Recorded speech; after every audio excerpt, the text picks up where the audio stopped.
One day, the Sun will become a red giant star. What is a red giant? Our giant is a star in the final stages of its life.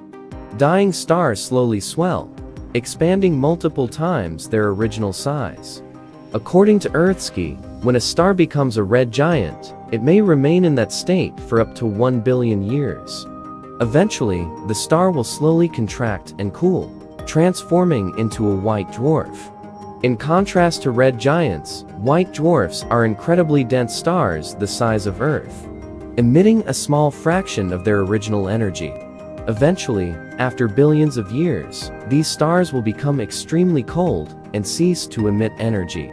These stars will then end their lives as what is known as a black dwarf, a tiny, nearly invisible ember. To become a red giant, a specific star must have a mass ranging from half our Sun's mass to 8 times the mass of the Sun. Astronomers refer to these stars as low to medium mass stars. How long do red giants last?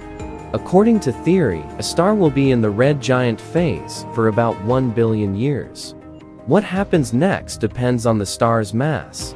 High-mass stars will explode as supernova. Low to medium mass stars like our Sun will gradually shrink and cool into white dwarf stars. If you look up at the sky, some red giants are visible to the naked eye. Aldebaran is one example. However, 2 other famous red giants, Antares and perhaps the most renowned one, Betelgeuse, a super red giant, are also notable. Super red giants are the final stage of much larger stars. They will explode in a supernova before becoming a neutron star or even a black hole depending on their mass. Betelgeuse gained attention a few years ago when it suddenly dimmed for several months.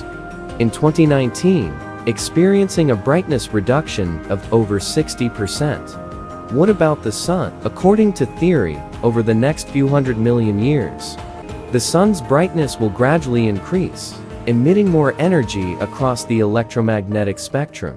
At that time, the Sun will be entering the subgiant phase. In about 1 billion years, the increased radiation from the Sun will sterilize Earth and obliterate all life. Ultimately, as our Sun completes its transition from a simple G-type star to a red giant, it will expand to engulf Mercury, Venus, and possibly even Earth.